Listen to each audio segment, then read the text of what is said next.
اعوذ باللہ من الشیطان الرجیم بسم اللہ الرحمن الرحیم رب زدنی علما رب زدنی علما رب زدنی علما رب اشرح لی صدری ویسر لی امری واحلل عقدۃ من لسانی یفقہوا قولی واجعل لی وزیرا من اہلی صلوا علی وسلم تسلیما کثیرا کثیرا برحمتک یا ارحم الراحمین۔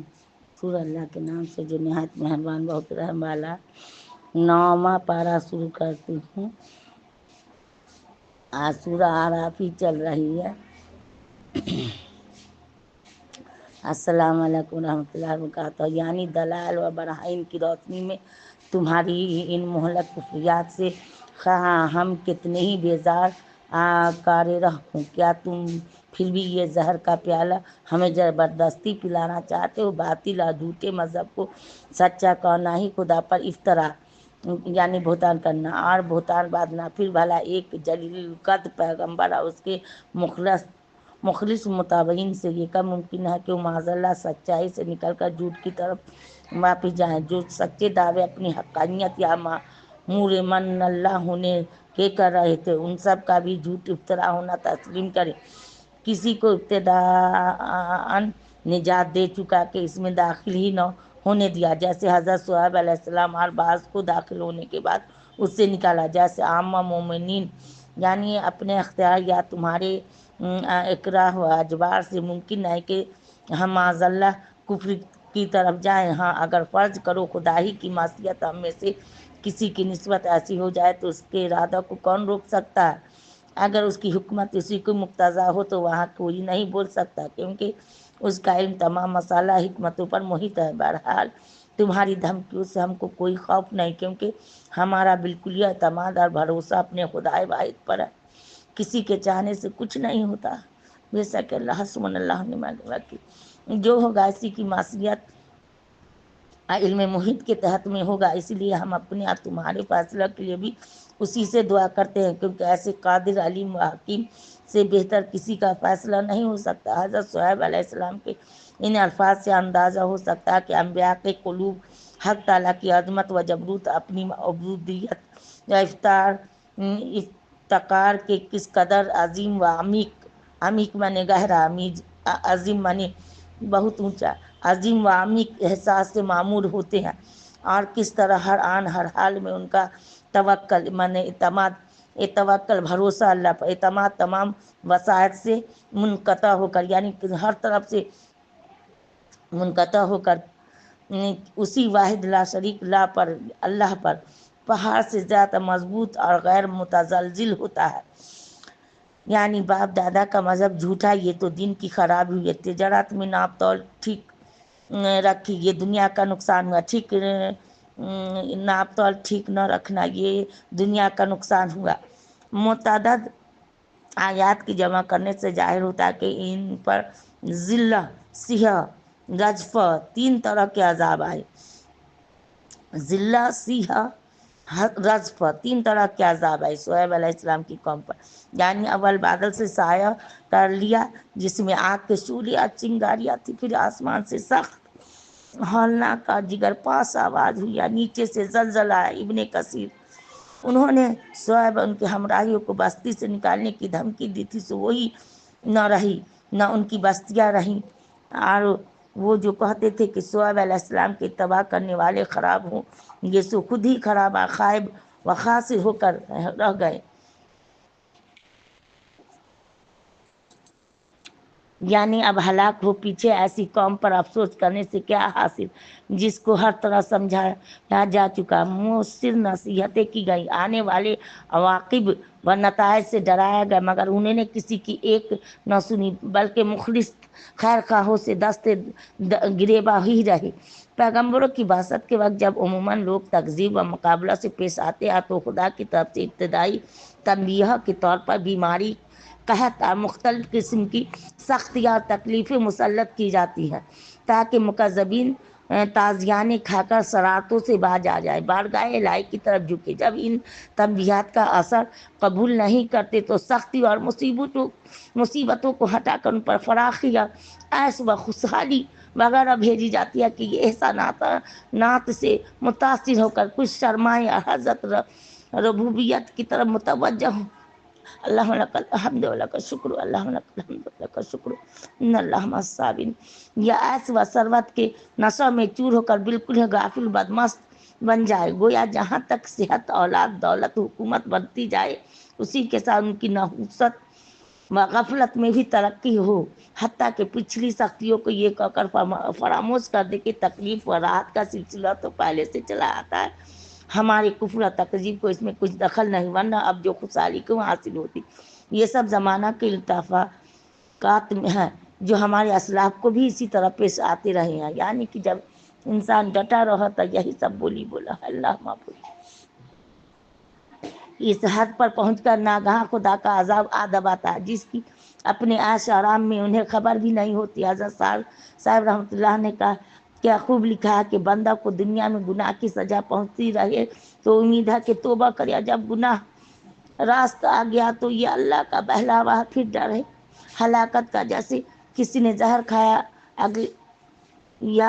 اگلے تو امید ہے تو بچ گیا تو کام آخر ہوا۔ یعنی ہم کو بندوں سے کوئی ضد نہیں، جو لوگ عذاب الہی میں گرفتار ہوتے ہیں یہ انہی کے کرتوتوں کا نتیجہ۔ اگر یہ لوگ ہمارے پیغمبروں کو مانتے، حق کے سامنے گردن جھکاتے، کفر تکذیب وغیرہ سے بچ کر تقوی کی راہ اختیار کرتے تو ہم ان کو آسمانی زمینی برکات سے مالا مال کر دیتے۔ امام رازی رحمۃ اللہ نے فرمایا کہ برکت کا لفظ دو معنی میں استعمال ہوتا ہے، کبھی تو خیر باقی دوائم کو برکت سے تعبیر کرتے ہیں اور کبھی کثرت آثار فاضلہ پر یہ لفظ اطلاق کیا جاتا ہے۔ لہٰذا آیت کے مراد یہ ہوگی کہ ایمان تقوی کا اختیار کرنے پر ان آسمانی و زمینی نعمتوں کے دروازے کھول دیے جاتے ہیں جو دائمی یا غیر منتقع ہوں یا جن کے آثار فاضلہ بہت کثرت سے ہو۔ ایسی خوشحالی نہیں جو مکذبین کو چند روز کے لیے بطور محال و استراج حاصل ہوتی ہے اور انجام کار دنیا میں ورنہ آخرت میں تو ضروری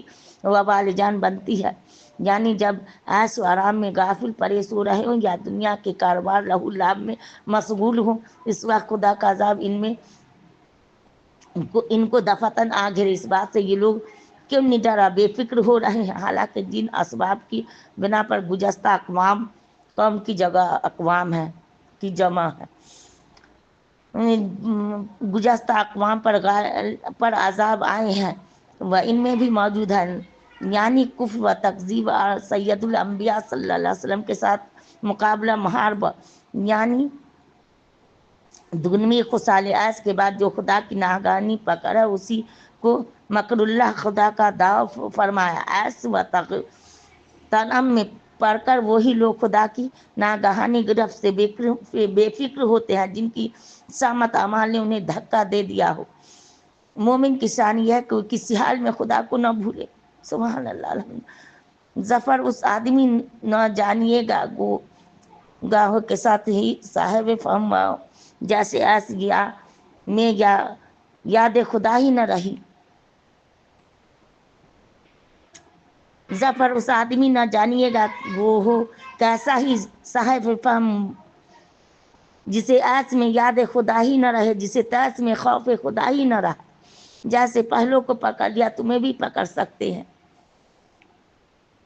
یعنی جس چیز کا ایک دفعہ انکار کر بیٹھے پھر کتنے ہی نشان دیکھے دنیا ادھر سے ادھر ہو جائے، ممکن نہیں کہ ان کا اقرار کر لے۔ جب حق تعالیٰ کے مقابلہ میں کسی قوم کی ضد اور حق اس درجہ تک پہنچ جاتی ہے تب عادتاً اصلاح و حال و قبول حق کا امکان باقی نہیں رہتا۔ یہی صورت دلوں پر مہر لگ جانے کی ہوتی ہے۔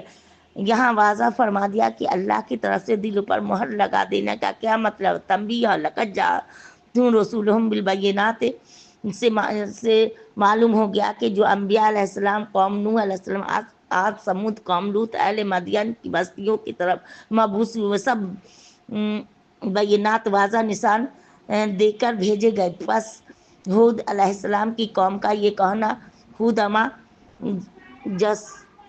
جاتنا ببینۃ محض طعنت وعنات کی راہ سے تھا۔ عہد سے ممکن ہے عام عہد مراد ہو یا خاص عہد السطی کا ارادہ کیا گیا، یا عہد جو مصائب اور سختیوں کے وقت کرتے تھے کہ فلاں سختی اٹھا لی جائے تو ہم ضرور ایمان لے آئیں گے، جیسے فرعونیوں نے کہا تھا لن کسفت عنا الرجز لنؤمنن لک ولنرسلن موقع بنا بنی اسرائیل فلما کشفنا عنہم رجال اجلہم بالغوا اذا ہم ینکثون، یعنی جن انبیاء کا پہلے ذکر ہوا، نوح، ہود، صالح، لوط، شعیب علیہ السلام، موسیٰ علیہ السلام، ان سب کے بعد تشریف لائے ان پیغمبروں کا ذکر فرمانے کے بعد درمیان میں سنت اللہ بیان فرمائی تھی جو مکذبین کے متعلق جاری رہی ہے، جس کے زمن میں موجودہ جماعت کفار کو متنبہ فرما دیا گیا۔ اس درمیانی مضمون سے فارغ ہو کر پھر سلسلہ بعثت رسول کی ایک عظیم شان کڑی کا ذکر شروع کرتے ہیں۔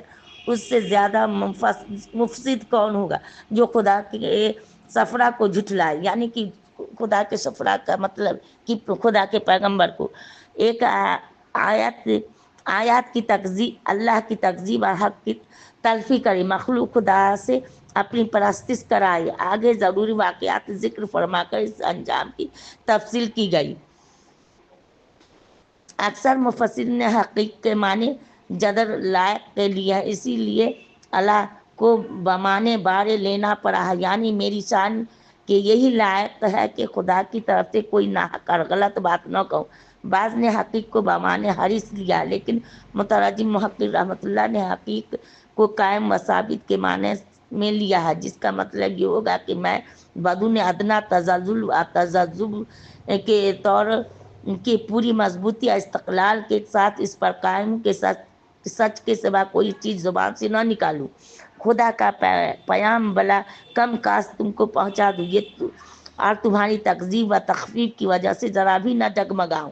یوں تو حضرت موسیٰ علیہ السلام نے فرعون کو کئی طرح کی نصیحتیں کی، جیسا کہ دوسری آیت میں مذکور ہے، فَقُلْ هَلْ لَكَ إِلَىٰ أَن تَزَكَّىٰ وَأَهْدِيَكَ إِلَىٰ رَبِّكَ فَتَخْشَىٰ، مگر ایک بڑی مہم چیز یہ تھی کہ بنی اسرائیل جو انبیاء کرام اولاد میں سے تھے، جنہیں فرعونیوں نے ذلیل جانوروں کی طرح غلام بنا رکھا تھا، مظالم و شدائد سے نجات دلائیں۔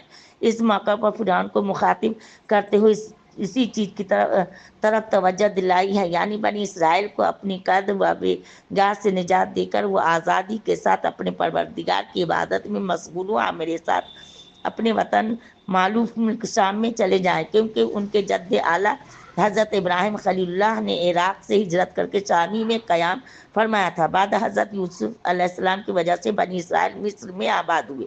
اب چونکہ یہاں کی قوم قبطیوں نے ان پر طرح طرح کے مظالم کر رکھے ہیں، ضرورت ہے کہ ان قبطیوں کی ذلیل غلامی سے آزادی دلا کر آبائی وطن کی طرف واپس کیا جائے، جس کے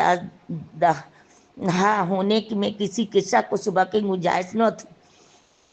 کہتے ہیں کہ وہ اژدہا منہ کھول کر فرعون کی طرف لپکا، آخر فرعون نے بدحواس ہو کر موسیٰ علیہ السلام سے اس کے پکڑنے کی درخواست کی۔ موسیٰ علیہ السلام کا ہاتھ لگانا تھا کہ پھر عصا بن گیا، یعنی ہاتھ گریباں میں ڈال کر بغل میں دبا کر نکالا۔ لوگوں نے کھلی آنکھوں دیکھ لیا کہ غیر معمولی طور پر سفید اور چمکدار تھا۔ یہ روشنی یا چمک کسی مرض بس وغیرہ کی وجہ سے نہ تھی، بلکہ ایسا معلوم ہوتا تھا کہ قلب منور کی روشنی بطریق اعجاز ہاتھ میں سرایت کر جاتی تھی۔ معلوم ہوتا کہ فرعون نے موسیٰ علیہ السلام کے معجزات سے حیبت زدہ ہو کر پبلک کو جمع کیا، اور پہلے اس نے بذات خود کمانی فی شورا، پھر اس کی طرف سے بڑے بڑے لیڈروں نے